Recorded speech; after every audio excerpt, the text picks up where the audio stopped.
Welcome, wrestling fans, to this episode of the Tim Reynolds Show as we're going over WWE's Monday Night Raw. And man, after the Money in the Bank premium live event from the past weekend, we had a hell of a Monday Night Raw in store as CM Punk kicks us off to explain to all of us how he screwed over Drew McIntyre once again. And if you didn't hear, at Money in the Bank, Drew McIntyre wins the men's ladder match to get the briefcase and get the contract that allows him to cash in on any champion he wants for one championship opportunity for a whole year. But he decided to cash in at the Money in the Bank Premium Live event in the World Heavyweight matchup where Damian Priest was taking on Seth Rollins, which means this made that a triple threat match for the World Heavyweight title. And we all know there is no disqualifications in a triple threat match. So CM Punk gets himself involved in this matchup and starts proceeding to take out Drew McIntyre with a couple of chair shots, then grabs the World Heavyweight title, hits him across the head with it, and then Damian Priest was able to pin Drew McIntyre 1, 2, 3 to get the victory at Money in the Bank and retain his World Heavyweight Championship. So CM Punk began to speak about Drew McIntyre and how he's ready to fight him, as this storyline has been building for both of these guys for weeks and months now, attacks going back and forth, and he proceeds to tell us that there are consequences to your actions, Drew, and that he will be looking forward to taking Drew out the next time that they can face each other one-on-one. Punk would then be interrupted by none other than the revolutionary himself, Seth freaking Rollins, who was not too pleased with his interference in Saturday's championship matchup, because as it turns out, there was a gentleman's agreement in this one. As long as Damian Priest remains the champion, he will no longer be able to get another title shot opportunity. Seth Rollins was not too pleased, and he proceeded to tell CM Punk what was on his mind. And he tells Punk there are consequences to your actions as well, and you need to take responsibility for your actions. CM Punk then began a really half-assed apology, not really a good apology at all, which Seth Rollins was not happy about, as he proceeded to tell CM Punk to stay out of his business and that when he's healed up, he would be more than happy to put him right back on the shelf if CM Punk was to get involved in Seth Rollins' business ever again. Man, tensions building here in early parts of Raw as we get to our first matchup of the night on Monday Night Raw, as we had Jey Uso taking on Chad Gable in this one. And man, both guys were battered and bruised from the men's ladder match this past weekend, which Jey Uso almost was able to pull off. That's who I was really rooting for in this one. And of course, Chad Gable was able to put on one hell of a show like he always does. But man, don't we love seeing this guy lose. I know we do. And he definitely loses in this matchup against Jey. As the lights begin to go out, there was a distraction that happened at this one, folks, and as it turns out, it was the Wyatt Six. But before they came out, Jey Uso was able to take an opportunity, take advantage of the distraction, and beat Chad Gable in this one after delivering a spear. And then we seen as the Wyatt Six approached and showed up, they had once again another box with a tape in it that they delivered to the commentary desk. And man, was Michael Cole and Pat McAfee not happy about that at all. They were scared out of their minds, and I would be too. This Wyatt Six is looking dangerous and scary, and we will find out later on in the show what was on the tape that Wyatt Six delivered to the commentary booth, the commentary table. The next matchup was Bronson Reed versus Pete Dunne.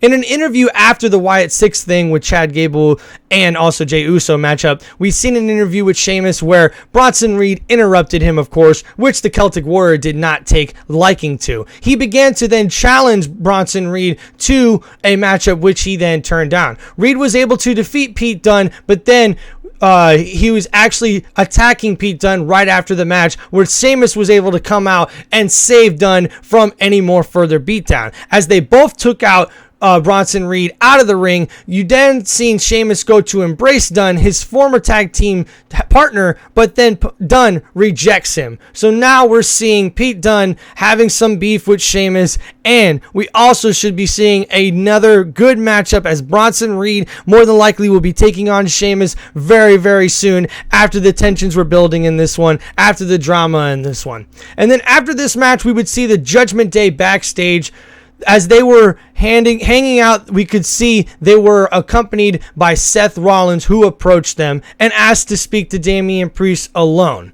He said, better to be lucky than good. But Priest, he also said that you were very good on Saturday. He then began to warn Priest about you need to be better if you're going to beat Gunther, the Ring General, at SummerSlam.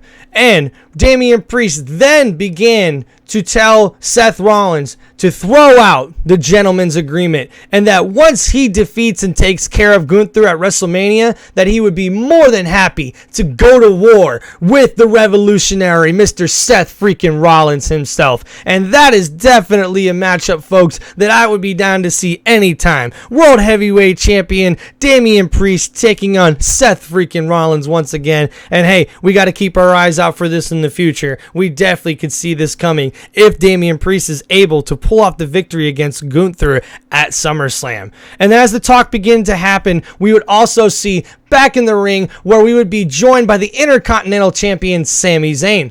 After a promo pretty much telling us that he should no longer be looked as an underdog and should be starting to get credit for what he's been doing and how he has been reigning and defending the Intercontinental Championship. Instead, people are not really giving him the credit he deserves. He was then interrupted by Bronson Reed, who began to actually give him some words of respect, actually show him a little bit of respect. But then, of course, dropped the mic and completely speared Sami Zayn in half, injuring his rib, which then we seen Lilia Dragovic come back to actually aid in the ring Sami Zayn and get Bronson Reed out as security separated the two. We would then see that the next match of the evening would be the tag team of the Awesome Truth and Braun Strowman taking on the New World Tag Team Champions Finn Balor and JD McDonough of the Judgment Day, as they were also joined by the new recruit Carlito in this 6-man tag match.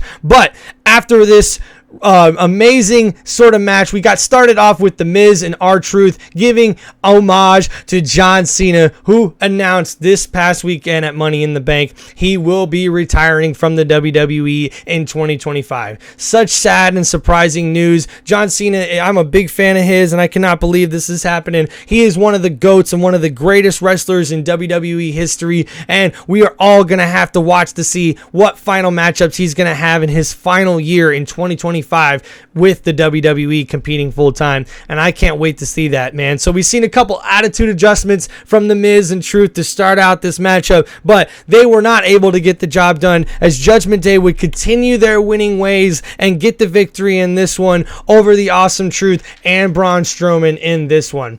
We also seen after this that the tape dropped off by the Wyatt Six was played, where we see Bo Dallas talking to Uncle Howdy of all people, and at the end of the conversation we hear Dallas say, if sick is what they think of us, then sick is what we will be. A pretty nasty and scary message coming from Bo Dallas, as we're starting to see this scary Wyatt Six come from out of nowhere and into the WWE universe.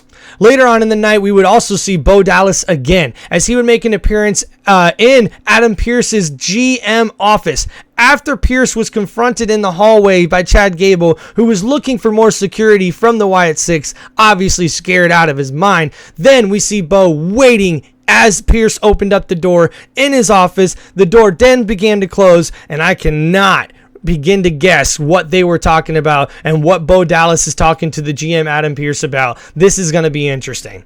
Two more matches in Monday Night Raw came shortly after this, as Braun Breaker was able to defeat Dragonovic in their matchup after he came to Sami Zayn's aid earlier in the night.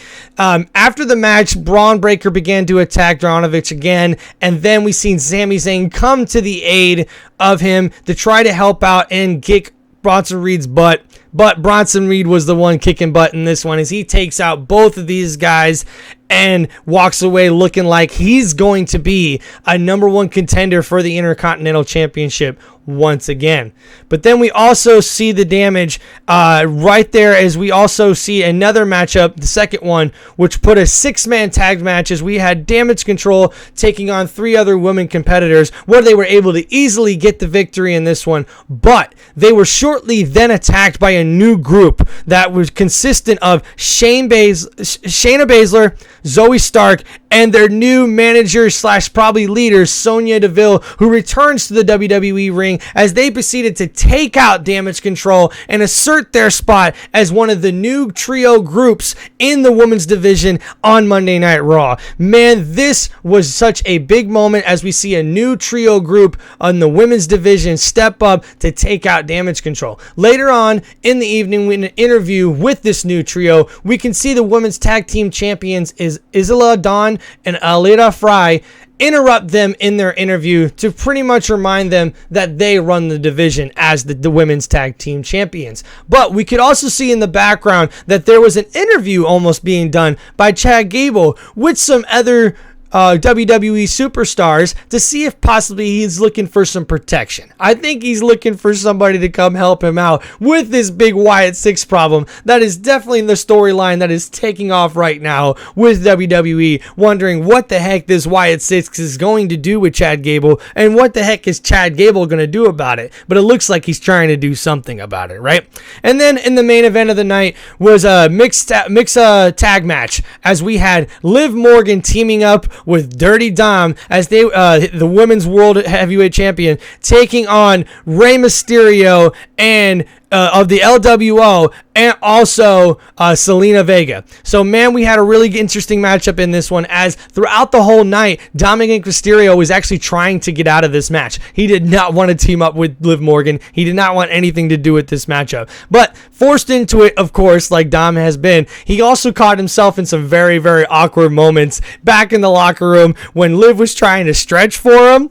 You know, it didn't look good for Dom. But in this matchup, Dominic Mysterio gets his first victory over his father, Rey Mysterio, in this one. Such a crazy upset as Liv Morgan was able to provide a distraction and hurt Rey Mysterio long enough behind the referee's back for Dominic to take advantage and get the victory, his first victory over his dad in this particular matchup. Now, afterwards, we see an embrace as Liv Morgan embraces Dirty Dom, and we are wondering, oh, are we going to see a kiss? Are we going to see some crazy Frenching going on or something? You never know. And then the music hits. It's Rhea Ripley. She's back from her injury as she walks down as her music is playing on the Titantron. And Liv Morgan books out of the ring, running out as fast as she can, leaving Dirty Dom in the ring all by himself. And guess what? He's got to answer to mommy now as Rhea Ripley is back, makes her long-awaited return, and it's going to be interesting to see on next week's Monday Night Raw whether or not the Judgment Day is going to stay together, where these storylines are going to go.